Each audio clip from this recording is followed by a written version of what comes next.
I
Seigneur.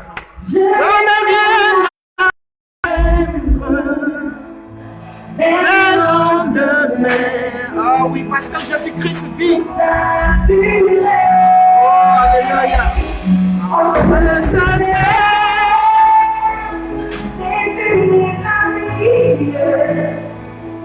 Pour ce temps, l'éternité, je sais qu'il vit. Ça fait vivre. Oh, alléluia. Je n'ai la crainte, les lendemains sont assurés.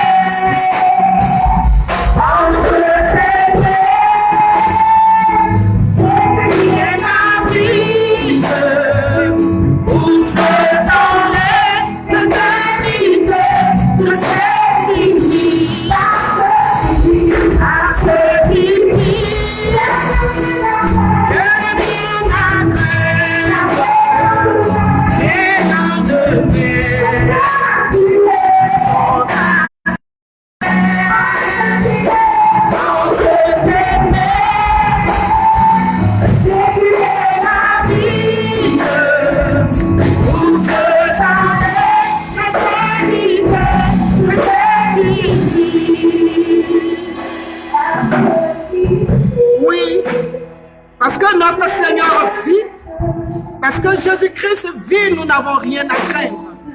Pour ce temps et pour l'éternité, nous n'avons rien à craindre. Shalom à tous, shalom à tous. Shalom à tous ceux qui sont membres de la mission évangélique Le Rocher. Shalom à tous ceux qui sont membres de la mission évangélique Le Rocher, ici à Abidjan, en Côte d'Ivoire. Ceux qui sont membres de la mission évangélique Le Rocher, qui sont... Oh oui, en Europe, qui sont partout où ils se trouvent, que ce soit en Italie ou aux États-Unis. Shalom à tous les membres de la mission évangélique Le Rocher. Shalom aussi à tous nos frères et sœurs qui se sont connectés à cette page ce matin. Oui, shalom à tous aussi. Shalom à tous les chrétiens dans le monde entier et ceux aussi qui ne sont pas chrétiens, qui sûrement dans ce confinement qui frappe toutes les nations, oui, qui ont décidé peut-être ce matin de se connecter à nous. Shalom à vous. Que Dieu, dans sa grâce, vous bénisse au nom de notre Seigneur Jésus-Christ de Nazareth. Je voudrais adresser mes condoléances à tous ceux qui présentement sont dans le deuil. Oui, ceux qui ont été frappés par le deuil, peut-être à cause du coronavirus ou bien par un accident, peu importe la cause, mais tous ceux qui sont présentement frappés par un deuil, je voudrais, au nom de la mission évangélique Le Rocher, vous adresser nos condoléances les plus attristées. Que le Seigneur, dans sa grâce, vous fortifie. Amen. Alors, aujourd'hui, c'est la célébration de la Pâque, qui est une fête religieuse. Alléluia. Qui est une fête religieuse. C'est d'ailleurs c'est la plus grande fête religieuse d'ailleurs. Alléluia. Que Dieu vous bénisse et que je prie que le bénéfice de cette fête, c'est pourquoi Dieu a institué cette fête. Je prie que le bénéfice de cette fête vous soit donné au nom de Jésus-Christ de Nazareth. Le thème que nous voulons aborder aujourd'hui, le sujet est « En quoi Christ est-il notre Pâque ?» Alléluia. En quoi Christ est-il notre Pâque? Amen. Pâque avec S. Alléluia. En quoi Christ est-il notre Pâque? C'est notre thème du jour. Alléluia. Nous allons aller avec la définition. D'abord, nous allons vous donner la définition de la Pâque. Nous allons vous donner les origines de la Pâque. L'origine de la Pâque. D'abord, la définition. 2, origine de la Pâque. Troisièmement, les éléments qui constituent la Pâque. Les principaux éléments constitutifs de la Pâque. Amen. Et troisièmement, nous allons maintenant répondre à la question pourquoi Christ est-il, amen, en quoi est-ce que Christ est-il notre Pâque? Et ensuite, nous passons à la conclusion. Alléluia. Alors, nous allons commencer. Le thème, c'est en quoi Christ est-il notre Pâque? Le premier point, c'est la définition. La Pâque, ou alors la Pessa, les Israélites disent la Pessa, amen, c'est tout simplement passer au-dessus, ou alors passer outre. Amen. Pâques, c'est passer outre. Quand les Hébreux disent la Pessa, amen, ça vient d'un mot, du verbe hébreu qui dit Lif Zohar. Lif Zohar, je voudrais vous l'épeler pour ceux qui prennent note présentement. C'est L-I-F-S-O-A-R. Lif Zohar. L-I-F-S-O-A-R. C'est un verbe hébreu qui veut dire tout simplement passer dessus. Alléluia. Passer dessus. Donc la Pâque, c'est tout simplement passer dessus ou alors passer outre. Alléluia. Maintenant, je voudrais vous situer un peu le contexte dans lequel on nous a parlé de la Pâque pour la première fois. Les Hébreux disent Pessa, mais nous disons Pâques. Alléluia. C'est en Exode chapitre 12. Quand vous lisez tout le chapitre 12 du livre d'Exode, vous allez voir que la Pâque a été bien détaillée. Alléluia. Alors, à quel moment ils ont commencé à nous parler, la Bible a commencé à nous parler de la Pâque, à quel moment la Pâque a été instituée? Bien aimé, en Exode 12, la Bible dit que Dieu, en Exode, d'abord dans le livre d'Exode, vous allez voir la délivrance du peuple de Dieu, amen, qui était en captivité pendant longtemps en Égypte. Et un matin, Dieu dit qu'il a entendu les cris de son peuple quand il a croisé Moïse dans le buisson avant. Il a dit à Moïse que j'ai entendu les cris de mes enfants, que leurs cris me sont parvenus. J'ai senti leur douleur, leur difficulté, leur souffrance. Alors tu vas retourner pour que ce peuple-là puisse sortir de la captivité. Alors, en Exode chapitre 12, Dieu a mis en place ce qu'il avait décidé. Et il a dit à Moïse et aux enfants de Dieu de prendre un agneau, de verser le sang de l'agneau. Il a laissé des consignes. Comment est-ce que cet agneau devait être préparé? Comment il devait être consommé? Et quelles sont les différentes attitudes que le peuple devait adopter? Des consignes avaient été données par Dieu. Alléluia. En Exode chapitre 12. Amen. Et l'Éternel va jusqu'à même dire au verset 12, au verset 13 du livre d'Exode chapitre 12, il dit, cette nuit, je vais parcourir le pays d'Égypte, je vais exercer un jugement sur les Égyptiens. Et vous allez appliquer le sang d'un agneau sans défaut, un agneau sain sur les côtés des portes, sur les linteaux de vos portes, là où vous allez manger le repas. Amen. Et là, le sang va vous permettre, va sécuriser votre vie, vous serez protégé. Alléluia. L'Éternel ne va pas permettre à l'ange destructeur de frapper là où le sang sera appliqué. Vous serez protégé, mais les premiers-nés des Égyptiens vont connaître la mort. Alléluia. Il y a eu 10 plaies. Et ensuite, il y a eu cette plaie-là qui était terrible. La mort de tous les premiers-nés. Alléluia. Et Dieu leur a donné des consignes. Et il leur a dit, vous allez manger le repas comme ça, vous préparez l'agneau comme ça et vous le mangez comme ça. C'est-à-dire toutes les consignes avaient été laissées par Dieu. Alléluia. C'était la Pâque. Et j'appelle ça la Pâque juive. Quand nous écrivons la Pâque, cette Pâque-là sans S, qui est la Pâque juive. Alléluia. Amen. Alors, quand nous lisons les Écritures, nous parcourons les Écritures, nous voyons que la Pâque fait partie des 3 grandes fêtes religieuses. Alléluia. Des 3 grandes fêtes religieuses appelées les fêtes de pèlerinage, instituées par la Bible, par Dieu lui-même dans la Bible. 3 grandes fêtes. Les 3 grandes fêtes, il y a la Pessa, que nous appelons la Pâque. Il y a la fête de Pentecôte qu'on appelle Shavuot. Et ensuite, il y a la fête de Sukkot qu'on appelle la fête de Tabernacle, la fête des huttes ou alors la fête des cabanes. Je reprends. En Israël, il y a plusieurs fêtes religieuses, il y a plusieurs fêtes juives. Mais je vous donne ici les 3 plus grandes. Il y a la Pessa que nous appelons la Pâque. Il y a la Shavuot que nous appelons la fête de Pentecôte. Et il y a la fête de Sukkot que nous appelons la fête de Tabernacle. Alléluia. Toutes ces fêtes sont très importantes. Ces 3 fêtes-là sont très importantes. Alléluia. Mais la plus grande et la plus importante, alléluia, c'est la Pessa, c'est-à-dire la Pâque, que nous sommes en train de célébrer aujourd'hui dans le monde entier. Alléluia. Selon le style que Dieu a voulu nous donner, bien sûr. Selon le style, ça c'est le style que Dieu a voulu nous donner aujourd'hui. Chacun va rester chez lui à la maison. Chacun va rester peut-être dans son église avec une ou deux ou trois personnes. Mais quand même, nous allons célébrer la Pâque. Alléluia. Alors, la Pâque, amen, marque le début du nouvel an religieux. Alléluia. La Pâque marque le début du nouvel an religieux. Nous allons aller dans les Écritures, en Exode chapitre 12, verset 2.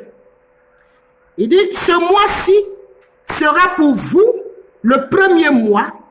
Il sera pour vous le premier mois de l'année. Alléluia. Ce mois-ci sera pour vous le premier mois. Amen. Le premier mois de l'année. Donc, il marque le premier mois, le premier jour, il marque le début de l'an religieux. Alléluia. En Israël, chez les Juifs. N'oubliez pas qu'en Israël, chez les Juifs, ils ont deux nouvel an. Alléluia. Il y a la Rosh Hashanah qui est l'année civique, le nouvel an civique. Et il y a aussi la Pâque qui est le nouvel an religieux. Alors aujourd'hui, nous parlons du nouvel an religieux. Amen. Que Dieu vous bénisse. Alors je vais maintenant vous citer quelques temps où la Pâque a été célébrée. Alléluia. Où la Pâque a été célébrée. Dans l'histoire des Israélites, ils ont eu à célébrer la Pâque à plusieurs reprises, officiellement 6 fois. La première fois, alléluia, c'est en Exode chapitre 12. Et cette Pâque-là a été initiée par Dieu lui-même. Alléluia. Exode chapitre 12, verset 1, quand vous le lisez. Ça a été la première fois où la Pâque a été célébrée par les enfants de Dieu, mais elle a été conduite par Dieu lui-même. C'est Dieu qui a initié ce jour-là, la Pâque, et il a conduite lui-même en donnant des consignes aux enfants de Dieu, aux Israélites. La deuxième fois où la Pâque a été célébrée officiellement, ce fut sous la conduite de Moïse. Ce fut sous la conduite de Moïse dans le désert de Sinaï, lorsque le peuple a quitté l'Égypte après 1 an. Dieu leur a permis, par Moïse, de célébrer la Pâque de façon officielle. Donc, je reprends la première fois, ça a été institué, initié par Dieu lui-même. Lorsqu'ils étaient encore en Égypte et qu'ils devaient partir, ils ont célébré la Pâque. La deuxième fois, ça a été sous la conduite de Moïse dans le désert du Sinaï. 1 an après que ce peuple soit sorti de l'Égypte. Pour ceux qui prennent note, vous pouvez aller en Nombre chapitre 9, du verset 1 au verset 5. Vous verrez que la Pâque a été célébrée là, conduite bien sûr par Moïse. La troisième Pâque officielle a été aussi célébrée sous la conduite de fils spirituel de Moïse. Alléluia. La traversée du Jourdain. Alléluia. Après la traversée du Jourdain, et Dieu leur a permis de célébrer la Pâque encore de façon officielle. Mais elle a été conduite par Josué, fils spirituel de Moïse. Pour ceux qui prennent toujours en Josué chapitre 5, verset 10. Dès qu'ils ont mis les pieds sur le territoire cananéen, c'est vrai quand ils sont arrivés sur le territoire cananéen, ils ont d'abord combattu parce que c'était un territoire occupé. Mais avant même de posséder tout le territoire, lorsqu'ils ont eu un lieu tranquillement pour l'instant, ils ont célébré la Pâque de façon officielle. Et elle a été conduite par Josué. Josué chapitre 5, verset 10. La 4e fois où la Pâque a été célébrée de façon officielle, c'était sous le roi Ézéchias. En 2 Chroniques chapitre 5, 2 Chroniques chapitre 30, verset 5. 2 Chroniques chapitre 30, verset 5. Elle a été conduite là par le roi Ézéchias. La 5e fois où la Pâque a été célébrée de façon officielle, ce fut au temps du roi, alléluia, ce fut au temps du roi encore Ézéchias, où les Israélites ont célébré la Pâque, c'était en 2 Rois, chapitre 23. 2 Rois, chapitre 23, verset 21 à 2 Rois 23, chapitre 2 Rois, chapitre 23, verset 21 au verset 23. Alléluia. Là encore, les Israélites ont célébré la Pâque. Ce fut la 5e Pâque. Et la 6e Pâque a été aussi célébrée. Mais là, c'est lorsque le peuple de Dieu est sorti de la captivité de Babylonie. Alléluia. Elle a été célébrée sous la conduite des 2 gouverneurs, Esdras et Néhémie. Esdras et Néhémie ont célébré la 6e Pâque officielle en Esdras chapitre 6, verset 19. Esdras chapitre 6, verset 19. Alléluia. Et maintenant vient la 7e Pâque. Vient la 7e Pâque en Matthieu chapitre 26, que je voudrais lire avec vous. En Matthieu chapitre 26, la 7e Pâque. Les 6 premières Pâques que je viens de citer qui ont été célébrées dans l'Ancien Testament. Et la 7e Pâque, elle a été célébrée dans le Nouveau Testament, c'est-à-dire dans la Nouvelle Alliance. Cette Pâque-là a été célébrée par Christ lui-même. Alléluia. Par Christ lui-même en Matthieu chapitre 26.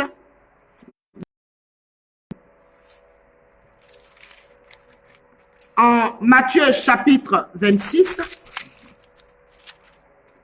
à partir du verset 26. Pendant qu'il mangeait, Jésus prit du pain et après avoir rendu grâce, il le rompit et le donna aux disciples en disant, prenez, mangez, ceci est mon corps. Il prit ensuite une coupe et après avoir rendu, il la leur donna en disant, buvez-en tous, car ceci est mon sang, le sang de l'alliance qui est répandu pour beaucoup pour le pardon des péchés. Je vous le dis, je ne boirai plus désormais de ce fruit de la vigne jusqu'au jour où j'en boirai du nouveau avec vous dans le royaume de mon Père. Alléluia. Amen. Amen. Alors, en Matthieu chapitre 26, à partir du verset 26, vous voyez là, nous voyons là la 7e Pâque qui a été célébrée par Dieu, par Christ lui-même. Alléluia. Elle a été célébrée par Christ lui-même.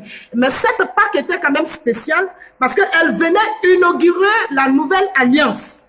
Elle venait officialiser la nouvelle alliance. Amen.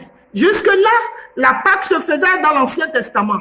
Et maintenant, dans le Nouveau Testament, la 7e Pâque qui a été célébrée par Christ, qui a été d'ailleurs sa dernière Pâque sur la terre, la preuve, il dit qu'il ne va plus boire encore avec nous sur cette terre, mais c'est dans le royaume de son Père. Donc, il y a la 8e Pâque qui va encore être célébrée là-haut dans les cieux, le temps viendra. Je prie que ce jour-là, toi et moi, nous soyons parmi les invités, parmi ceux-là qui vont célébrer cette Pâque-là, amen, dans le royaume de son Père. Alléluia. Alors, la Pâque que Christ a célébrée là, la 7e Pâque, est celle-là qui est venue légaliser, qui est venue rendre officielle l'alliance. Elle est venue ratifier la nouvelle alliance. Alléluia. Que Dieu nous bénisse. Maintenant, nous avons fait le premier point. Le premier point, la Pâque, c'est tout simplement passer outre. Passer au-dessus. Liv Sowa qui veut dire passer au-dessus. Quand les enfants de Dieu ont appliqué le sang et que l'ange de la mort est venu, là où il y avait le sang de l'agneau, l'ange de la mort est passé au-dessus pour descendre là où il n'y avait pas le sang, et c'était chez les Égyptiens, et les premiers-nés ont été frappés. Et le deuxième, c'était l'origine. La Pâque a une origine, elle est d'une origine juive. Depuis l'Ancien Testament, quand Dieu devait libérer son peuple de la captivité des griffes de Pharaon, Dieu a initié la Pâque. Amen. Alors, troisièmement, le grand 3 maintenant, nous allons parler des principaux éléments de la Pâque. Ou alors les éléments de la Pâque. Quels sont les éléments qui doivent être réunis pour qu'on parle de Pâque? Premièrement, il faut un agneau sans défaut. En Exode chapitre 12, verset 5. Un agneau sans défaut. Il dit, ce sera un agneau sans défaut, mâle ou âgé d'1 an, vous pourrez prendre un agneau ou un chevreau. Il dit, ce sera un agneau sans défaut. Amen. Donc, les éléments qu'il faut réunir pour qu'on parle de Pâques, d'une Pâques normale, il faut premièrement un agneau sans défaut.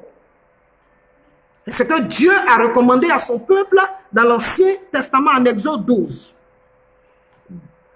Petit 2, il faut du sang. Il faut du sang. Il faut un agneau sans défaut d'abord, et maintenant il faut du sang.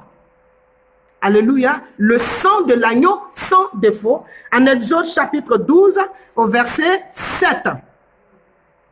On prendra de son sang et on mettra sur les 2 poteaux et sur le linteau de la porte des maisons où on le mangera. Il dit, on prendra son sang, le sang de l'agneau sans défaut. Donc, premièrement, on prend un agneau sans défaut. Deuxièmement, il y a le sang de l'agneau sans défaut. Troisièmement, un nouveau commencement. Un nouveau commencement, vous avez ça en Exode chapitre 3. En Exode chapitre 3, du verset 7 au verset 8, que je voudrais lire avec vous. Exode chapitre 3, du verset 7 au verset 8. Il dit, l'Éternel dit, j'ai vu la souffrance de mon peuple qui est en Égypte. Et j'ai entendu les cris que lui font pousser ses oppresseurs, car je connais ses douleurs. Je suis descendu pour le délivrer de la main des Égyptiens et pour le faire monter de ce pays dans un bon et vaste pays, dans un pays où coule le lait et le miel, dans les lieux qu'habitaient les Cananéens, les Égyptiens, etc. Alléluia. Donc, premièrement, vous avez un agneau sans défaut. Deuxièmement, Dieu a demandé à ce qu'ils prennent le sang de l'agneau sans défaut. Et troisièmement, nous pouvons, les principaux éléments, comme principal élément aussi pour constituer la Pâque, un nouveau commandement. Alléluia. Ici, quand vous venez de lire, Dieu dit que j'ai entendu les cris de mon peuple. J'ai décidé, toi, Moïse, de t'envoyer et de par ma puisse faire sortir ce peuple-là, les délivrer des mains du maître méchant. Alléluia. Ça veut dire quoi? Si Dieu les fait sortir de l'Égypte, ils vont encore commencer une autre vie. Il dit, je vais les emmener à Canaan, dans le lieu où ruisselle le lait et le miel, dans un lieu vaste, un lieu où il fait bon vivre, un lieu où il y a l'abondance. Alléluia. Donc, Dieu, par là, veut leur donner un nouveau commencement. D'abord, en Exode 12, verset 2, il dit, ça sera pour vous le premier jour de l'an. Donc, ils auront d'abord un nouveau commencement, un nouveau calendrier. Alléluia. Un nouveau calendrier. Ils auront un nouveau départ, un nouveau esprit, une nouvelle vie. Ils auront une nouvelle mentalité. Ils auront une vie pleine de paix et de joie. L'abondance sera trouvée dans leur vie. Alléluia. Un nouveau commencement. Ils vont même changer de maître. Parce que là, ils avaient pour maître Pharaon. Là-bas, ils fléchissaient les genoux devant les idoles des Égyptiens. Maintenant, il aura un nouveau commencement. Ils ne vont plus adorer les dieux égyptiens. Ils ne vont plus obéir au maître méchant et vilain qui est Pharaon. Ils auront maintenant un nouveau maître. Donc, c'est un nouveau commencement. Alléluia. Dieu a décidé de le faire sortir de l'Égypte pour leur donner une vie meilleure. Alléluia. Alors, il les délivre de la main du même méchant. Désormais, ce peuple-là qui travaillait pour pour les Égyptiens. Désormais, ce peuple-là va se retrouver dans un lieu ruisselant de lait et de miel. Mais ce peuple-là va se retrouver dans ce pays de satisfaction, de paix et de bonheur, tout en travaillant pour eux-mêmes maintenant et pour travailler pour Dieu. Alléluia. N'oubliez pas que quand Dieu a dit à Moïse, va pour que je puisse t'utiliser pour faire sortir mon peuple. Il a dit, quand Pharaon va te demander, dis-leur que je suis celui qui suis. Il leur a dit, dis à Pharaon de libérer mon peuple pour que ce peuple-là puisse me servir, pour que ce peuple puisse m'adorer. Alléluia. Donc, il aura un nouveau commencement. Le nouveau commencement fait partie d'un des éléments qui constituent la Pâque. Alléluia. Alors, Dieu va leur permettre de sortir de l'Égypte. Il leur donne un nouveau commencement. Il les amène à Canaan. C'est un nouveau départ. C'est une nouvelle vie, une nouvelle pensée, une nouvelle vision, une nouvelle mentalité. C'est une vie abondante. Alléluia. Voilà comment Dieu fait avec ses enfants. Alléluia. Alors, nous partons au petit 4. Premièrement, c'est un agneau sans défaut. Deuxièmement, c'est le sang qui doit être utilisé. C'est un nouveau commencement. Troisièmement. Et quatrièmement, la Pâque est constituée aussi d'un souvenir permanent. Alléluia. Souvenir permanent durant toute notre vie. En Exode chapitre 12, verset 14, vous allez voir que Dieu a dit de perpétuer cette célébration. La Pâque doit être célébrée constamment, doit être enseignée. Il a dit aux Juifs d'enseigner cela à leurs enfants, à leurs descendants, à leur postérité, afin qu'on n'oublie jamais ce que Dieu a fait, afin que les enfants de Dieu n'oublient jamais où ils étaient, d'où Dieu les a enlevés et où Dieu les a maintenant déposés. Qu'est-ce que Dieu a fait d'eux maintenant? Qu'est-ce qu'ils sont devenus maintenant? Dieu a voulu qu'on célèbre, que le peuple célèbre la Pâque pour ne pas oublier d'où ils sont sortis, pour ne pas oublier ce qui s'est passé. Alléluia. Souvent, quand nous oublions les choses, c'est difficile pour nous d'être reconnaissants. Alléluia. Alors, nous devons, Dieu a voulu que son peuple ait un souvenir permanent. À perpétuer, son peuple devait se souvenir de ce que Dieu a fait. Vous avez Exode chapitre 12, verset 14. Et vous avez Exode chapitre 12, verset 24 aussi. Alléluia. Ensuite, Exode chapitre 12, verset 27. Alléluia.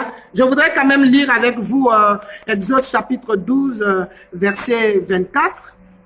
Amen. Verset 24. Il dit, vous observerez cela comme une loi pour vous et pour vos enfants à perpétuité. Et au verset 27, il dit, vous répondrez quand vos enfants vont vous demander pourquoi est-ce que vous êtes en train de faire ça chaque année ou alors chaque jour, pourquoi vous avez une attitude de vivre la Pâque chaque jour, dans votre attitude, dans tous les domaines de votre vie. Au verset 27, il dit, vous répondrez, c'est le sacrifice de Pâque en l'honneur de l'Éternel. Amen. Qui a passé par-dessus les maisons des enfants d'Israël en Égypte lorsqu'il frappa l'Égypte et nos maisons, le peuple s'inclina et l'adora et adora. Alléluia. Il dit, vous allez célébrer à perpétuité. Vous devez observer cela. Ça doit être pour vous une loi, pour vous et pour vos enfants. Donc, un souvenir permanent doit être gardé. Nous devons garder un souvenir de façon permanente. Chaque jour, nous devons nous souvenir de cela. Donc, le souvenir permanent dans tout notre domaine de notre vie est un élément important de la Pâque. Alors, cinquièmement, nous avons un autre élément, c'est la mort des premiers-nés en Exode chapitre 12, verset 29. Exode chapitre 12, verset 29. Au milieu de la nuit, l'Éternel frappa tous les premiers-nés dans le pays d'Égypte, depuis le premier-né de Pharaon, assis sur son trône, jusqu'au premier-né de sa prison, et jusqu'à tous les premiers-nés des animaux. Amen.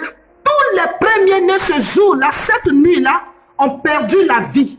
Tous les premiers-nés sont morts, sauf sauf là où le sang de l'agneau était appliqué, chez les Israélites, il n'y a pas eu de mort. Même le premier-né de Pharaon, les premiers-nés des bœufs, des cabriers, des moustiques, des cafards, des vers de terre, tous les premiers-nés sur tous les territoires égyptiens ont connu la mort, ont été sacrifiés. Alléluia. Exode chapitre 12, verset 19. Et sixièmement, amen, je ne commence pas à vous dire en quoi Christ est-il notre Pâque. Sixièmement, il y a eu le changement de maître. Changement de maître. Vous avez ça encore en Exode chapitre 3, versets 7 à 8. Il dit, tu vas et je vais les délivrer de la main de Pharaon. C'est-à-dire, Pharaon ne sera plus leur maître. C'est moi l'Éternel qui désormais sera le maître des Israélites. Donc, les Israélites désormais changeaient de maître. Sinon, pendant un bon moment, c'est Pharaon qui était leur maître. Mais à partir de ce moment-là, c'est Dieu qui devient maintenant leur maître. Les choses ont changé. Alléluia. Donc, premier, c'est un animal sans défaut, un agneau sans défaut. L'agneau doit être appliqué. Un nouveau commencement. Alléluia. Après un nouveau commencement, vous avez le souvenir permanent. Alléluia. Après le souvenir permanent, vous avez la mort des premiers-nés. Et ensuite, vous avez le changement de maître. Alléluia. Nous avons 6 éléments qui constituent la Pâque. Amen. Que nous venons de voir dans l'Ancien Testament, dans l'Ancienne Alliance. Alléluia. Maintenant, nous allons répondre à notre question. Amen. En nous appuyant sur le thème que nous avons donné. En quoi Christ est-il notre Pâque? Amen. En quoi Christ est-il notre Pâque? Je disais comme ça que, premièrement, Dieu a demandé un agneau sans tache. En Égypte, amen, Dieu a demandé un agneau sans tache. Il a dit que il faut que ce soit un agneau sans tache qui soit trouvé, amen, là-bas pour leur délivrance. Mais quand nous lisons les Écritures en Matthieu 27, versets 23 à 24, nous pouvons voir aussi que lorsque Christ a été arrêté, qu'il a été emmené devant les tribunaux, Ponce Pilate et les autres l'ont examiné. Amen. La Bible dit qu'ils l'ont examiné et ils n'ont rien trouvé en lui. Ils n'ont rien trouvé en lui. Puis Ponce Pilate est obligé de dire, je suis désormais innocent du sang de ce juste. Je voudrais qu'on lise quand même en Matthieu chapitre 27. Matthieu chapitre 27 à partir du verset 23. Matthieu chapitre 27 à partir du verset 23. Voilà, Matthieu 27, 23. Le gouverneur dit, mais quel mal a-t-il fait? Ils crièrent encore plus fort qu'il soit crucifié. Quand ils ont emmené Jésus devant Ponce Pilate, quand ils l'ont emmené devant les tribunaux, Ponce Pilate est sorti pour dire, mais vous voulez que je le livre, vous voulez qu'on le crucifie, qu'on le tue. Qu'est-ce qu'il a fait de mal? On ne nous dit pas ici que le peuple a dit, il a volé, il a commis l'adultère, ou bien il a menti, il a été paresseux, ou bien il n'a pas été persévérant. Non, quand il pose cette question, le peuple répond, tuez-le, c'est tout. Le peuple n'avait rien à redire sur la vie de notre Seigneur Jésus-Christ de Nazareth. Il n'avait rien à redire. Au verset 24, Pilate, voyant qu'il ne gagnait rien, mais que le tumulte augmentait, prit de l'eau, se lava les mains en présence de toute la foule et dit, je suis innocent du sang de ce juste. Cela vous regarde. Alléluia. Quand Christ a été arrêté et emmené devant les tribunaux qui l'ont examiné, interrogé. Alléluia. La Bible dit qu'ils n'ont rien trouvé à redire dans sa vie. Il était sans péché. Il était sans défaut. Il n'avait rien fait de mal. Voilà pourquoi quand Ponce Pilate posait la question en disant, mais qu'est-ce qu'il a fait de mal pour que vous me demandiez de le condamner à mort? Le peuple ne disait rien, il disait simplement, tes questions, tout ça, nous, on s'en fout de ça. Ce que nous savons, qu'il soit crucifié, tuez-le. Pilate qui dit, je ne trouve rien en lui pour cela. Ça là, moi, je ne veux pas commettre un crime. je ne veux pas rentrer dans ce système avec vous. Alors, je préfère me laver les mains. Alléluia. Et ça vous regarde. Alléluia. Pilate a déclaré qu'il n'a rien trouvé comme crime en Jésus-Christ. Le dossier qu'on lui avait envoyé, le dossier était vide. C'était un dossier vide. Il n'y avait rien qu'on pouvait utiliser dans le dossier de Jésus pour le condamner. Rien du tout. En Jean 8, verset 46, Jésus-Christ lui-même avait dit, « Qui de vous me convaincra de péché? » Qui de vous? Personne. Et effectivement, personne n'a trouvé à redire sur la vie de Jésus-Christ. Personne. Personne n'a trouvé à redire. Il était l'agneau. On l'a amené devant le tribunal comme un animal qu'on envoie à l'abattoir. Et quand on envoie un animal à l'abattoir, les vétérinaires viennent l'examiner. On soulève sa patte, on soulève sa queue, on voit dans sa langue, on essaie de mettre un appareil là-dessus pour faire une radio, pour voir s'il n'y a pas un virus en lui, s'il n'y a pas une maladie en lui qui risque de créer des problèmes à l'humanité, de créer des problèmes à des familles. Ils ont fait quand ils font toutes ces choses, et quand on voit qu'il n'y a rien dans l'animal, que l'animal est sain, alors on le tue et on le met au marché. C'est comme ça que notre Seigneur a été envoyé, oui, comme un agneau qu'on envoie à l'abattoir. Ils l'ont examiné, ils n'ont rien trouvé en lui de mauvais. Alléluia. Rien n'a été trouvé en lui de mauvais, comme mauvais. Amen. Donc, dans l'Ancien Testament, lorsque la Pâque a été initiée, le Seigneur a demandé un animal sans défaut. Dans la Nouvelle Alliance aussi, nous voyons Christ qui est là, qui a été traîné devant les tribunaux comme un agneau, qui a été examiné, en qui ils n'ont rien trouvé de mal. La Bible dit qu'en lui, il n'y a point d'ombre de variation. Alléluia. Deuxièmement, ils ont demandé, Dieu a demandé à ce qu'ils prennent le sang de l'agneau sans défaut pour appliquer sur les portes et sur les linteaux des portes. Alléluia. Donc en Égypte, le sang de l'agneau devait servir de protection contre l'ange exterminateur. Alléluia. Le sang de l'agneau devait servir de protection. Alléluia. Pour les enfants de Dieu. Nous aussi, à notre temps, le sang de Christ, sous lequel nous les croyants, ou alors sous lequel nous les chrétiens, nous nous réfugions, ce sang-là nous donne la victoire sur la mort, ce sang-là nous donne la victoire sur quoi? Le diable. En Égypte, le sang de l'agneau leur a donné la victoire sur la mort. Ce sang leur a donné la victoire sur la captivité. Ce sang-là leur a donné la victoire. Nous aussi, aujourd'hui, le sang de Jésus-Christ, qui est l'agneau sans défaut, l'agneau sans tache, nous donne la victoire aussi sur la mort et sur le diable. Alléluia.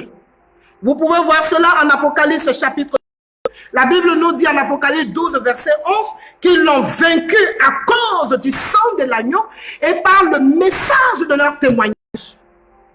Alléluia. Ils l'ont vaincu à cause du sang de l'agneau et par la parole ou alors par le message du témoignage. Alléluia. Troisième élément qui vient encore nous dire que Christ est notre Pâque. Alléluia. Dans l'Ancien Testament, on a parlé du nouveau commencement. Ici aussi, nous pouvons parler du nouveau commencement avec notre Seigneur Jésus. De même qu'en Israël, de même qu'en Égypte, les Israélites ont été délivrés du joug de Pharaon.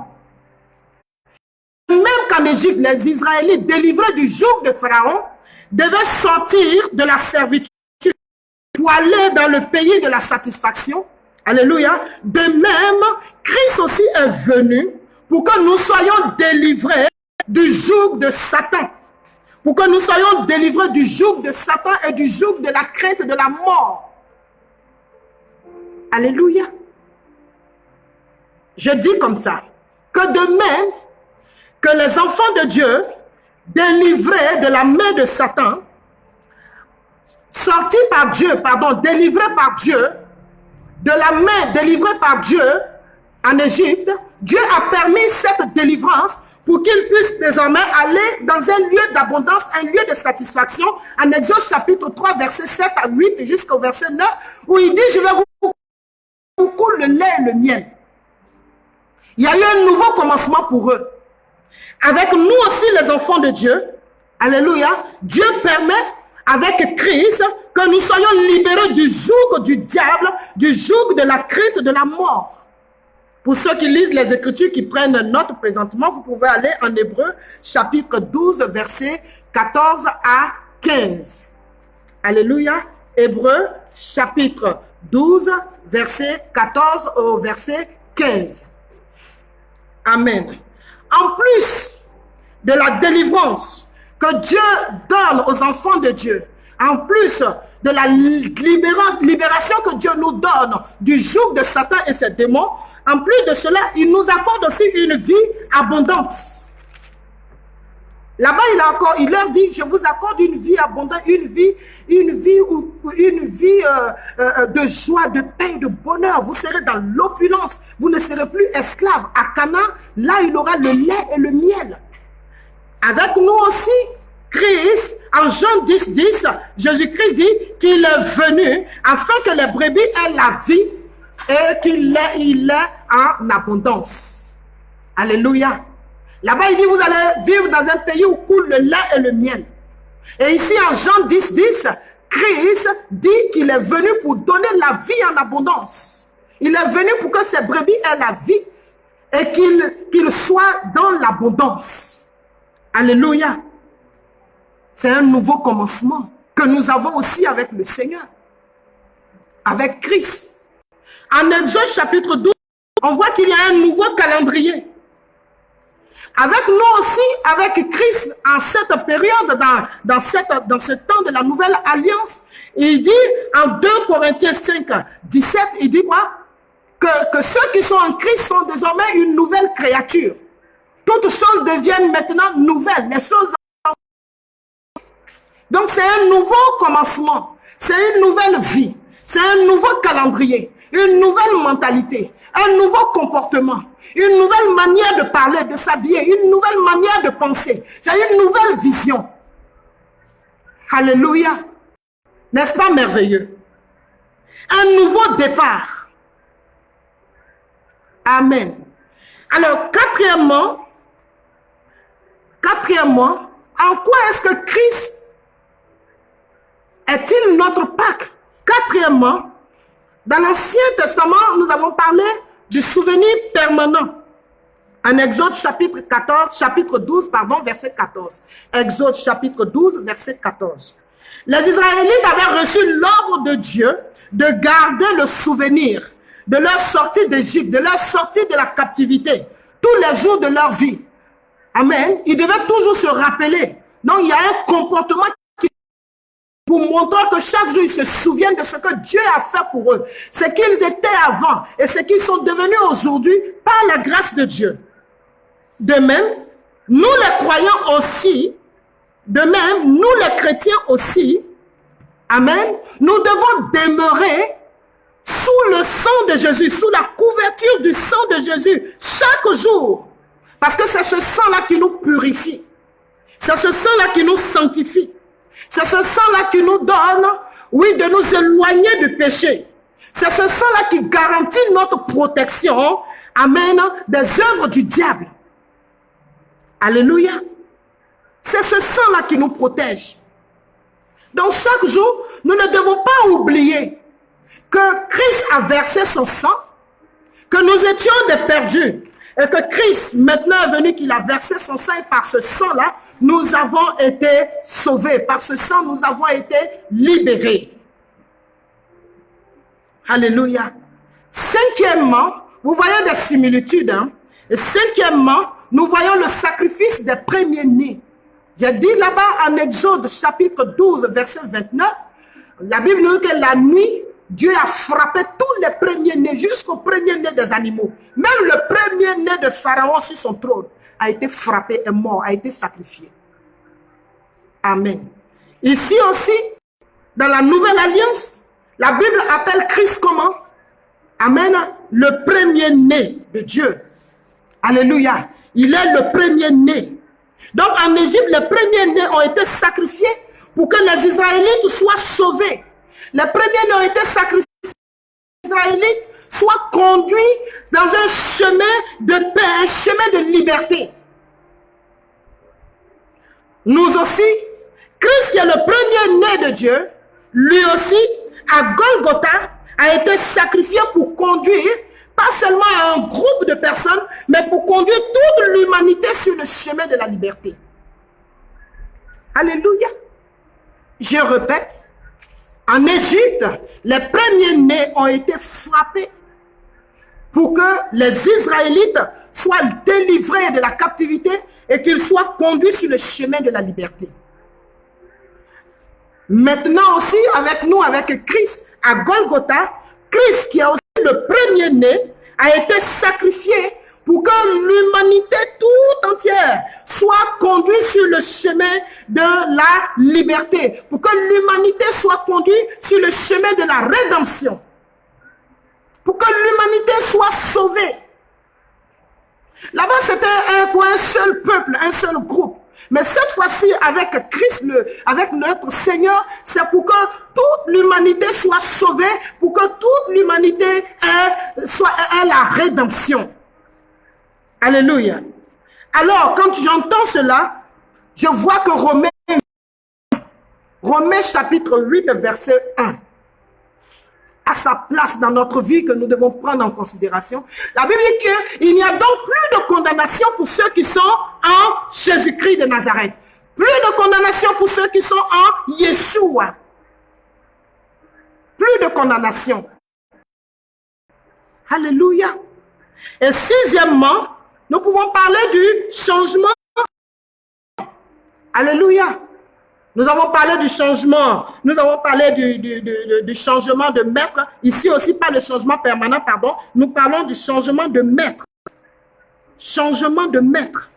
En Égypte, les Israélites étaient esclaves de Pharaon. Je dirais de Pharaon. Ils étaient esclaves. Mais quand Dieu les a libérés, ils ont changé de statut. Ils sont passés du statut de serviteur de Satan à celui de serviteur de Dieu. Parce que quand ils ont sorti de l'Égypte, ils ont commencé à adorer Dieu pleinement, à servir Dieu pleinement.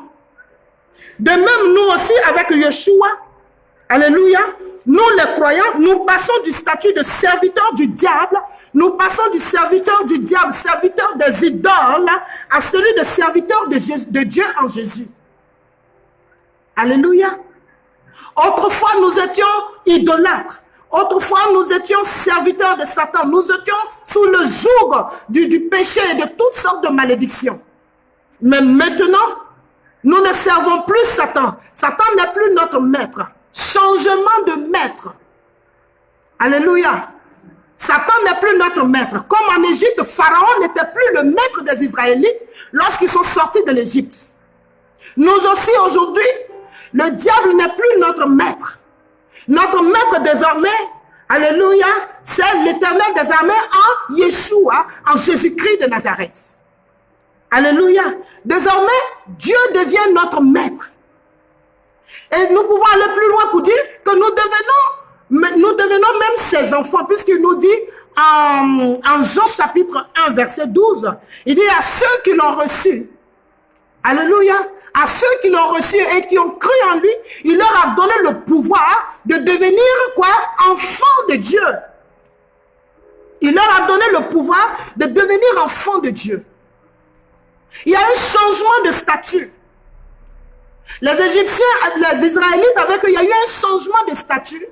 Nous aussi, dans la nouvelle alliance avec Christ, nous avons un changement de statut. Nous passons de serviteurs de Satan maintenant aux serviteurs de Dieu en Jésus-Christ de Nazareth. N'est-ce pas merveilleux? N'est-ce pas merveilleux? Nous allons jusqu'à devenir même enfants de Dieu. Parce que nous l'avons reçu et nous croyons en son nom. Alors nous avons ce pouvoir-là de devenir désormais enfants de Dieu. N'est-ce pas merveilleux? Que Dieu te bénisse. J'espère que tu me saisis très bien, toi qui m'écoutes. Alléluia. En Égypte, Dieu a demandé un agneau sans défaut. Et dans la nouvelle alliance, l'agneau sans défaut, c'est Christ.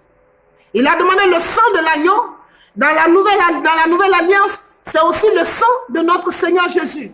Un nouveau commencement, changement de maître. Dans la nouvelle alliance aussi, nous changeons de maître. Désormais, notre maître, c'est Dieu en Jésus-Christ de Nazareth. Alléluia. Dans l'ancienne alliance, il gardait le souvenir en permanence de ne jamais oublier ce qu'il a fait. Dans le Nouveau Testament aussi, c'est la même chose. Nous devons constamment nous mettre sous la couverture de Jésus-Christ. Oui, sous le sang de Jésus pour bénéficier de cette protection puissante. Au nom de notre Seigneur Jésus-Christ de Nazareth.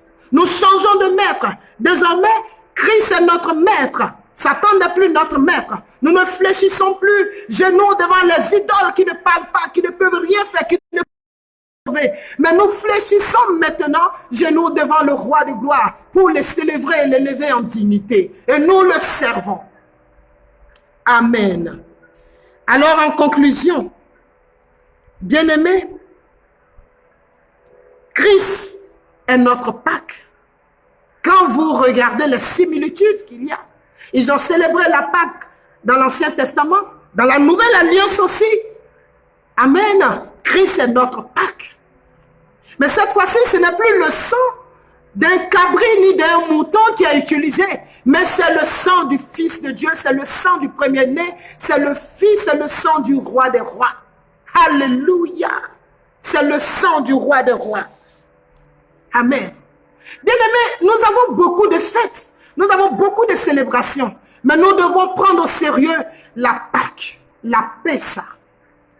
La Pessa. Parce que sans la Pâque, l'évangile que nous prêchons est caduque. Sans la Pâque, tout ce que nous disons n'a point de fondement. Sans la Pâque, tout ce que nous disons, tout ce que nous faisons, toutes ces choses, sans la Pâque, n'ont point de fondement. Alléluia. L'homme charnel n'a pas institué la Pâque, mais c'est une institution divine. Alors ce qui est de Dieu doit être pris au sérieux. Ce qui est de Dieu doit être pris en considération. Ce qui est de Dieu doit être respecté. Alléluia. Dans l'Alliance, la Pâque a existé. Aujourd'hui encore, à notre temps, elle est d'actualité. La Pâque est encore valable. Nous ne devons jamais l'oublier. Elle doit être célébrée tous les jours. C'est pour cela que nous devons avoir un style, alléluia, qui montre que nous nous souvenons du sacrifice que notre Seigneur a fait à la croix. Ça doit être un mode de vie. Alléluia. Un mode de vie dans notre comportement chaque jour. Dieu là-haut sur son trône, il faut qu'il voit que nous nous souvenons, que nous n'avons pas oublié tout ce qu'il a fait. Nous ne devons pas oublier. Nous devons prendre ça en compte et changer nos mentalités, changer notre manière de faire. Quand il a fait sortir le peuple de Dieu, qu'il a fait passer par le désert pour qu'ils arrivent à Canaan, il a eu le temps de les former, de les enseigner, parce qu'il ne voulait pas que ce peuple-là garde la mentalité d'esclave. Tu n'es plus esclave. Tu n'es plus esclave. Christ n'a pas payé le prix, tu n'es plus esclave. Alléluia. Ce n'est même pas le sang d'un mouton, ni d'un poulet, ni d'un bouc qui t'a franchi, mais c'est le sang de notre roi. Alors, bien-aimés, je voudrais amener chacun, en ce jour de célébration, à compter de maintenant, jusqu'à ce que Jésus-Christ revienne, je voudrais que ce soit pour toi un mode de vie. Je voudrais que tu te réjouisses chaque jour, parce que Christ est ta Pâque. Alléluia. Christ est ta Pâque. Et alors nous devons nous réjouir, pas comme le monde se réjouit, mais nous devons nous réjouir avec l'assurance qu'effectivement, celui en qui nous croyons, celui en qui nous avons mis toute notre confiance, remplit les conditions, il remplit les critères pour nous sauver. Il remplit les conditions, il remplit les critères pour nous sauver, pour nous délivrer, pour nous donner une vie pleine et pour nous donner aussi la vie éternelle. Alléluia. Nous devons nous réjouir, je reprends. Nous devons nous réjouir. Mais ne nous réjouissons pas comme le monde se réjouit. Nous devons nous réjouir avec révérence dans la présence de ce Dieu-là. Dans un esprit de reconnaissance. Dans un esprit d'humilité. Alléluia. Nous devons nous réjouir en ayant l'assurance qu'effectivement, alléluia, remplit les critères. Il est l'agneau sans tache. Et son sang nous a sauvés. Alléluia. Il permet un nouveau changement. Nous sommes devenus une nouvelle créature. Les anciennes choses sont passées désormais. Alléluia. Nous avons un nouveau maître. Tous les premiers-nés ont été sacrifiés dans l'Ancien Testament. Lui, il est le premier-né. Il a été aussi sacrifié pour que nous ayons la vie éternelle. Réjouissons-nous. Christ est notre Pâques. Tout à l'heure, en quelques minutes, nous allons nous réjouir avec le groupe musical. Nous allons nous réjouir avec le groupe musical. Mais bien aimé, là où tu te trouves présentement, quelqu'un va dire, mais c'est dans l'Ancien Testament seulement. Mais avec tout ce que je vous comme exemple, vous réalisez, je crois que vous réalisez, vous devez réaliser que Christ est effectivement notre Pâques parce qu'il remplit tous les critères, toutes les conditions. Il remplit cela. Il est l'agneau sans péché. Il est celui en qui il n'y a point d'ombre de variation. Il a un sang qui est fort et puissant pour nous sauver de l'adversaire, de la mort. Alléluia. Par Christ, nous avons un nouveau commencement. Nous avons un nouveau départ. Nous avons un nouveau calendrier. Alléluia. Nous ne devons pas oublier cela. Nous devons nous souvenir chaque jour et avoir un mode de vie qui plaît à Dieu tous les jours. Il est le premier-né. Mais il n'a pas aimé sa vie. Il allait jusqu'à donner cette vie-là à la croix. Premier-né.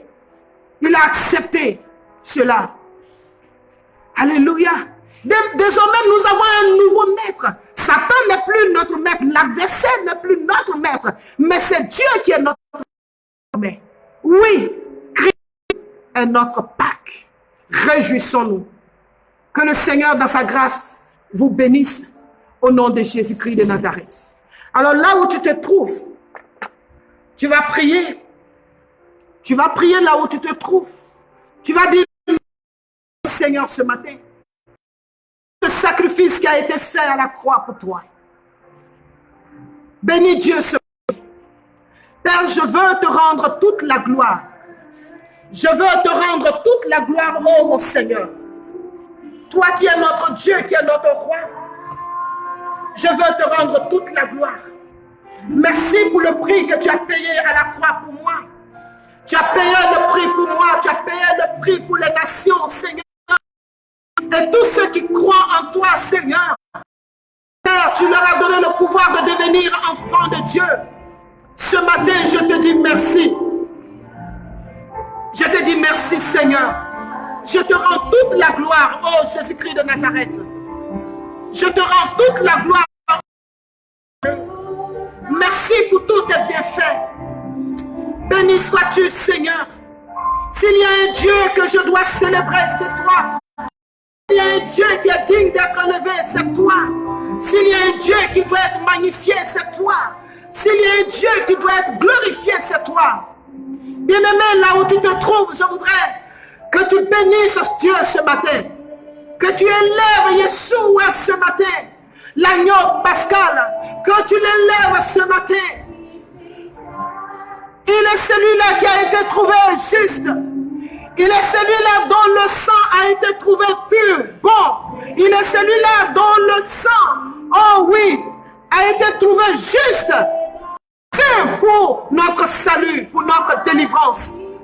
Seigneur, je veux te dire merci. Je veux te rendre toute la gloire ce matin. Je veux te célébrer ce matin. Je veux te louer ce matin. Je veux t'honorer ce matin. Louange et honneur à toi. Au nom de Jésus-Christ de Nazareth. Merci Seigneur. Béni sois-tu, Papa. Alléluia. Bien-aimé, je voudrais encore que toi et moi nous puissions prier. Tu vas prier ce matin que le bénéfice de la Pâque soit ton partage. Alléluia.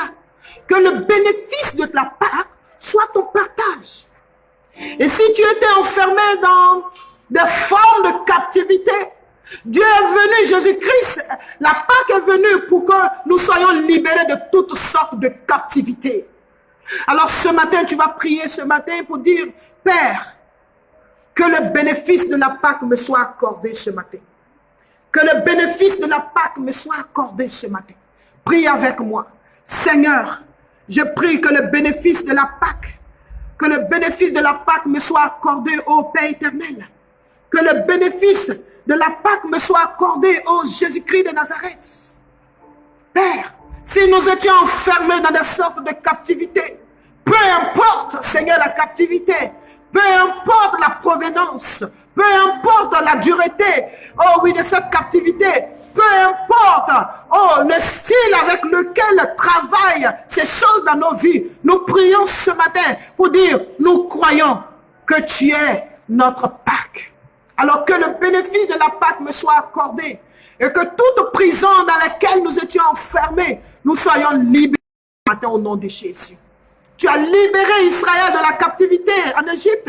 Tu as libéré Israël de la captivité en Babylonie. Tu as libéré Israël de toute forme de captivité.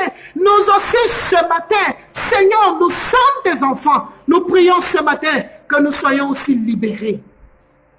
Tant sur le plan spirituel, sur le plan matériel, sur le plan physique, sur le plan économique, sur tous les plans, ce matin, viens nous libérer, ô Père éternel. Au nom puissant de Jésus-Christ de Nazareth. Tu vas encore prier. La Bible dit que le sang de l'agneau, le sang de Christ, parle plus fort que celui d'Abel. Alléluia. Tu vas prier ce matin que le sang de Jésus, de Yeshua, soit appliqué maintenant sur les portes de ta maison et sur les linteaux de ta maison. Au nom de Jésus-Christ de Nazareth, afin que tout ange, afin que tout esprit de mort, tout esprit de contamination, afin que tout ce qui n'est pas de Dieu, soit brisé au nom de Jésus. Que tu ne sois point concerné ni de près ni de loin par le coronavirus ou par quelque fléau que ce soit au nom de Jésus. Prions ensemble. Ce matin, j'applique le sang de l'agneau, Père éternel, sur les côtés des portes, sur les linteaux de nos portes, Seigneur Jésus-Christ de Nazareth. J'applique le sang de Jésus sur nos maisons. J'applique le sang de Jésus sur nos vies, sur nos enfants et sur toutes nos familles. Il est ce sang qui peut prier. Il est ce sang, c'est le sang de Jésus. Oui, seul le sang de Jésus-Christ de Nazareth crie plus fort. Seul le sang de Jésus. Alors invoque ce sang-là sur ta nation. Invoque ce sang-là sur ta maison.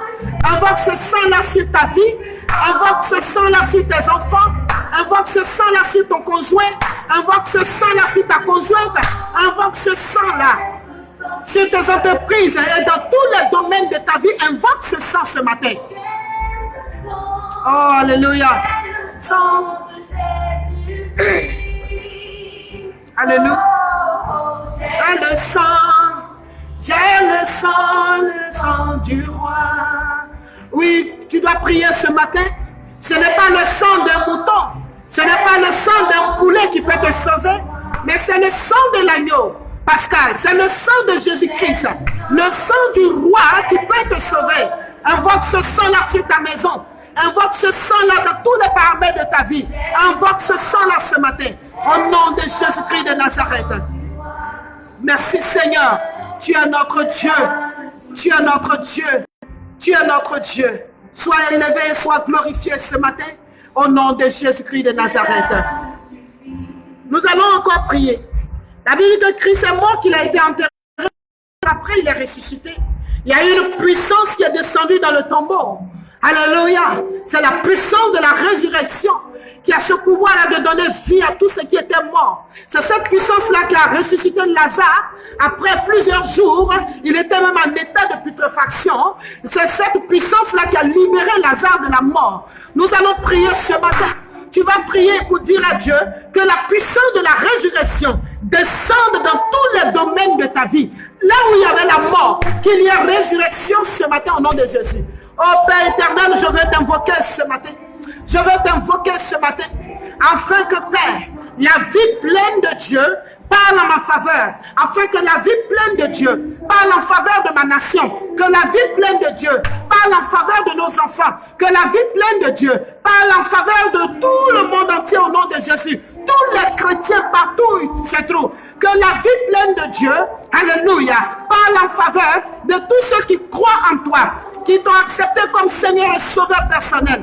Au nom de Jésus, je prie Dieu que la mort maintenant se taise, que la vie sauvée maintenant parle en notre faveur au nom de Jésus, que la puissance de la résurrection, oh oui, vienne maintenant ressusciter tout ce qui était mort en nous au nom de Jésus, tout ce qui agonisait, Seigneur, maintenant vive au nom de Jésus-Christ de Nazareth. Tu es notre Dieu, tu es notre roi, au nom de Jésus-Christ de Nazareth. Merci Seigneur, tu es notre Dieu et tu es notre roi, au nom de Jésus. Je voudrais parler à quelqu'un, toi qui m'écoutes et qui m'entends, qui jusque-là encore n'a pas accepté le Seigneur Jésus. La Bible dit que ceux qui l'ont reçu, en son nom, il leur a donné le pouvoir de devenir enfants de Dieu. Alléluia. Tu m'entends? Longtemps on te parle d'accepter Jésus. Longtemps l'évangile est annoncé. Partout à côté de toi, il y a même des églises. Dans ta maison, il y a des chrétiens.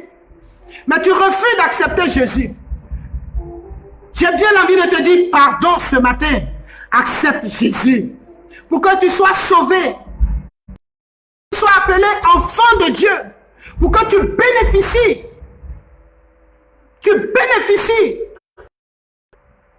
du sang de l'agneau. Tu puisses bénéficier de l'amour de Dieu. Accepte Jésus-Christ de Nazareth. Accepte qu'il soit le directeur de ta vie. Accepte qu'il soit le maître de ta vie. Accepte cela. Accepte. Il y a beaucoup de joie lorsque nous sommes dans le Seigneur. Il y a l'abondance, je dirais la surabondance, lorsque nous sommes dans le Seigneur. Jésus-Christ t'aime. Il te tend la main ce matin. Il te tend la main ce matin. Accepte-le comme Seigneur et Sauveur. Et vis pleinement une vie sans douleur, une vie sans grincement. Vis pleinement une vie en Jésus-Christ. Pourquoi la Bible dit que les morts qui meurent en Christ, ils sont heureux? Pourquoi? Parce que même le chrétien, même quand il meurt, quand on prend le corps pour aller enterrer, il vit encore. Alléluia. Parce qu'il retrouve, il retourne dans la maison de son Père. Mais le païen, toi qui meurs sans Jésus-Christ de Nazareth, tu es mort, c'est fini. Tu vas directement dans la géhenne, dans l'enfer. Il n'y a pas de transition, il n'y a pas un lieu où on ira prier pour toi, pour demander pardon pour tes péchés. C'est maintenant que tu dois accepter Jésus-Christ de Nazareth. J'ai bien envie de te dire encore, pardon, accepte le Seigneur. Et vis une vie pleine en Jésus-Christ de Nazareth. Que Dieu te bénisse. Alléluia. Alors nous allons demander au groupe musical de nous conduire dans quelques cantiques ensemble. Ne quitte pas, ne te déconnecte pas. J'ai dit tout à l'heure que oui, Christ est notre Pâques. Il est notre Pâques parce qu'il remplit toutes les conditions, tous les critères.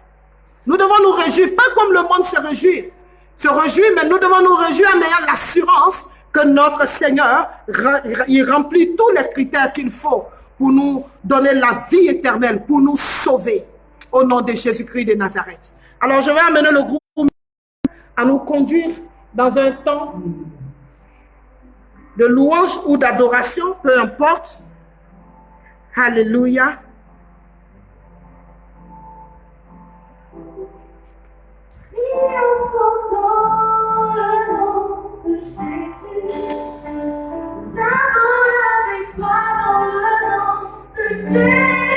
Nous avons la victoire dans le nom de Jésus. Nous le déclarons, Jésus, tu es puissant. Nous triomphons dans le nom de Jésus. Nous avons la victoire dans le nom de Jésus. À qui le corps, nous le déclarons.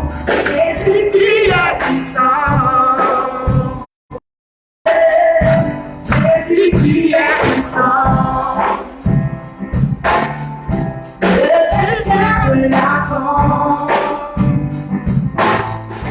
Tu dégages tes combats. Jésus, tu es puissant. Jésus, tu es puissant. Le Seigneur de l'avant. Le Seigneur de l'avant. Tu dégages tes combats. Tu dégages tes combats. Jésus, tu es puissant.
Alors, bien-aimés, pendant que le groupe musical se prépare encore pour nous donner un autre cantique de réjouissance, je voudrais que tu élèves la voix avec moi. Que tu élèves la voix avec moi et que tu pries. Toi qui nous regardes, sûrement tu es déjà converti. Ou alors, si tu n'es même pas encore converti, nous allons ensemble élever la voix pour prier pour ce seul point de prière. Prions pour que dans le monde entier, que les gens puissent se convertir. Alléluia. Prions pour qu'il y ait des conversions. Que le camp de Satan soit dépeuplé. Élevons la voix pour prier. Que le camp de Satan soit dépeuplé. Au nom de Jésus-Christ de Nazareth, nous prions. Oh Père éternel, nous te prions Seigneur. Nous te prions, oh Roi de gloire. Nous te prions, oh Jésus-Christ de Nazareth. Que oui Père, des âmes soient gagnées à Jésus. Que le camp de Satan soit dépeuplé. Que les gens passent du statut de serviteur de Satan, oh oui, au statut de serviteur de Jésus-Christ de Nazareth. Au nom de Jésus-Christ de Nazareth, Père, je te prie maintenant que des gens soient gagnés à Jésus. Que des gens soient gagnés à Jésus. Que le monde entier soit gagné à Jésus-Christ de Nazareth. Père éternel, je prie Dieu que partout où il y aura des missions, où il y aura des hommes et des femmes, pour proclamer la bonne nouvelle, pour proclamer la bonne nouvelle. Je prie Dieu que la puissance de Jésus-Christ vienne convaincre les cœurs au nom de Jésus-Christ de Nazareth et que le monde des ténèbres soit dépeuplé. Que le monde des ténèbres soit dépeuplé au nom de Jésus. Que tout ennemi de l'ennemi soit brisé au nom de Jésus. Que les ennemis de l'évangile soient brisés au nom de Jésus. Que les ennemis de l'évangile soient brisés au nom de Jésus. Père, je prie Dieu que les gens puissent être sages et l'amour de Jésus, qu'ils acceptent cet amour que Dieu a envie de manifester dans leur vie, cet amour qui est manifesté chaque jour. Je prie Dieu qu'ils choisissent la bonne part et qu'ils acceptent Jésus-Christ comme Seigneur et Sauveur personnel dans tous les domaines de leur vie. Seigneur, tu es notre Dieu. Au nom de Jésus-Christ de Nazareth. Merci Seigneur. Jésus, tu es puissant. Jésus, tu es puissant. Je regarde la mort. Tu dégages Jésus, tu es puissant.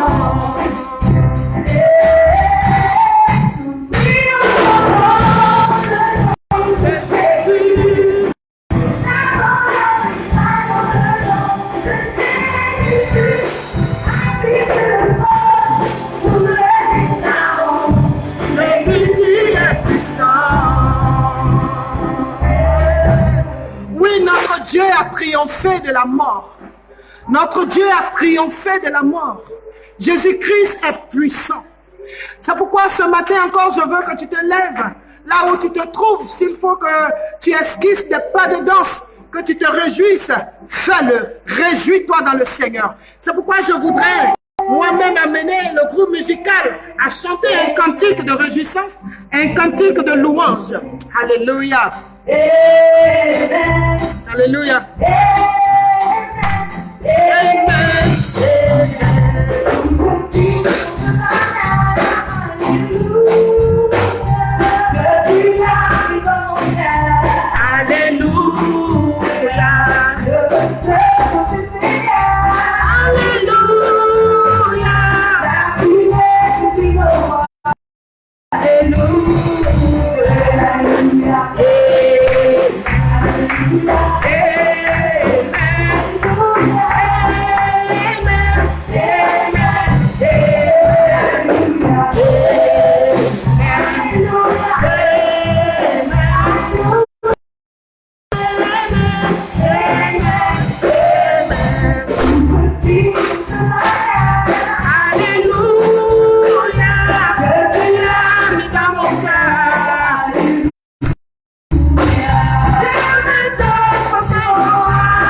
Nous allons préparer encore un autre cantique qui dit « Mon cœur est dans la joie parce que je sais que Jésus a ressuscité. » Allez, alléluia, alléluia.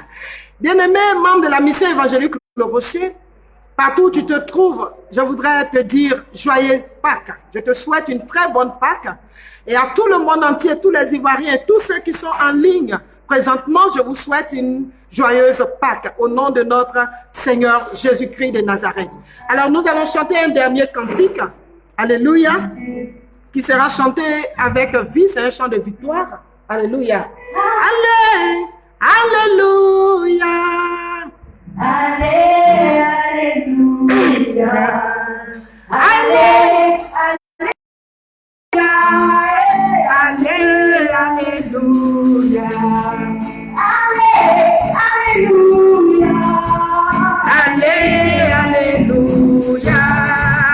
Allez, Alléluia. Allez, Alléluia. Dans la gloire et je lève ton nom. Allez, Alléluia. Dans la gloire, je veux crier victoire. Victoire. Nous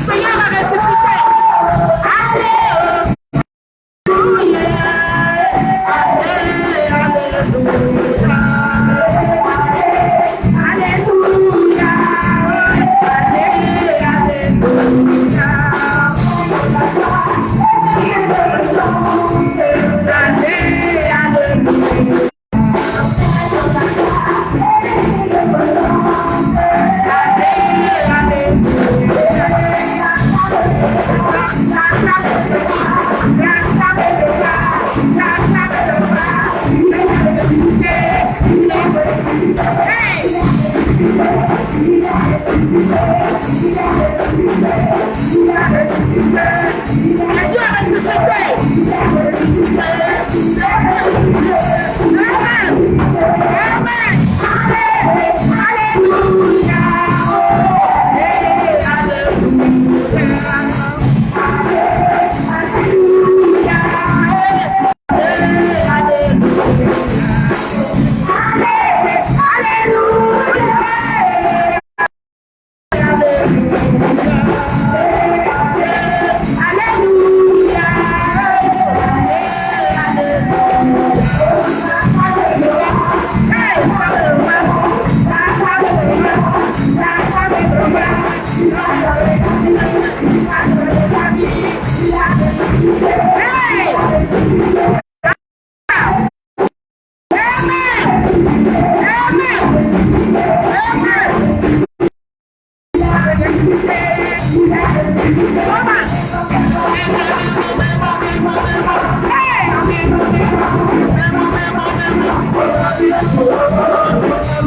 Alléluia.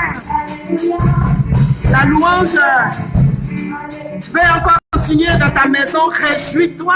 Alléluia. Réjouis-toi dans ta maison. Réjouis-toi. Réjouissons-nous parce que Christ, notre Pâque, est ressuscité. Alléluia. Réjouissons-nous. Que Dieu vous bénisse. Au nom de notre Seigneur Jésus-Christ de Nazareth. Amen.